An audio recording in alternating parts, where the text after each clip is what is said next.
Découvrez les 7 palais présidentiels les plus luxueux d'Afrique. En ce qui concerne le pouvoir et la richesse, la résidence du président africain peut être utilisée comme point de référence. Les résidences des présidents africains ne sont pas toujours appelées palais présidentiels. En fait, certains États africains préfèrent utiliser le terme « villa présidentielle », mais la constante de tous ces manoirs, c'est leur grande importance et leur beauté. Nous vous proposons 7 des plus beaux de ces palais présidentiels. La liste de ces palais n'est pas dans un ordre de priorité exact, car tous les bâtiments sont très beaux.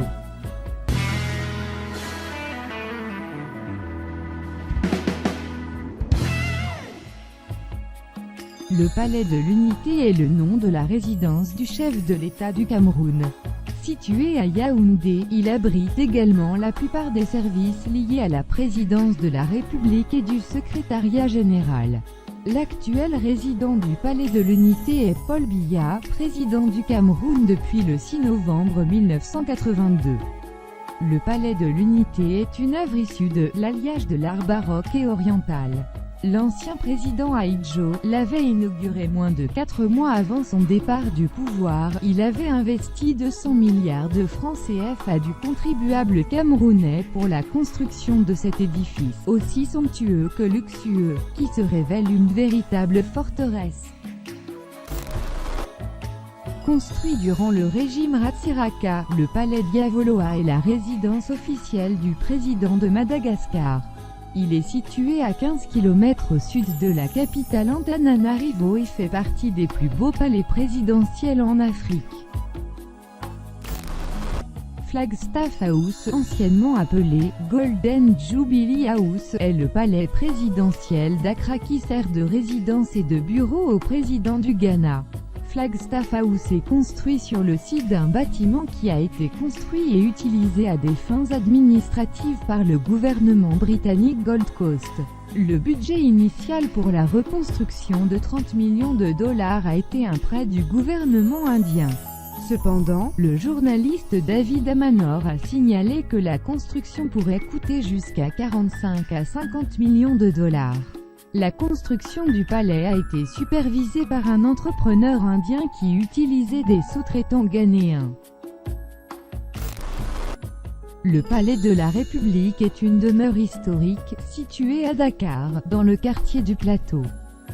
Après avoir été la résidence officielle du gouverneur général de l'AOF, c'est aujourd'hui celle du chef de l'État sénégalais.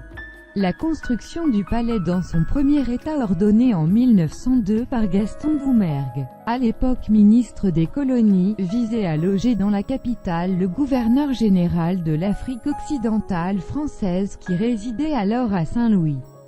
L'architecte est Henri de Glane. Après 5 années de travaux, ce bâtiment de facture néoclassique surmonté d'une tour inspirée du Trocadéro de Paris, est inauguré le 28 juin 1907 comme palais du gouvernement général.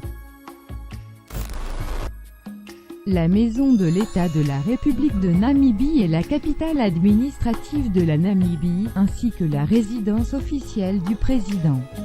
Situé dans la banlieue de Windhoek, décrit comme une forteresse par la plupart des critiques, ce bâtiment couvre environ 25 hectares de terrain bordé par une longue clôture en acier. Le bâtiment administratif a coûté 400 millions de dollars namibiens aux contribuables. Les bâtiments de l'Union ont été construits entre 1909 et 1913 sur les plans de l'architecte Herbert Baker pour donner un siège de gouvernement à l'Union de l'Afrique du Sud. Si le terme Union fait référence à l'Union de l'Afrique du Sud, il symbolise également la paix et l'union entre les deux populations blanches dominantes, les Afrikaners et les Anglo-Sud-Africains, divisés par la Seconde Guerre des Boers. Le bâtiment est notamment construit sur une ancienne carrière. C'est aux Union Building que la République sud-africaine fut proclamée le 31 mai 1961 et que, le 10 mai 1994, Nelson Mandela devint le premier président noir de l'Afrique du Sud. Le palais d'Abédine, construit au milieu du XIXe siècle, est le siège du gouvernement de l'Égypte. La construction du palais commence en 1863 et dure 10 ans pour être inauguré en 1874. Bâti sur une zone appartenant à l'origine à Abdin Bey, un noble ottoman, le palais est construit par l'architecte français Léon Rousseau.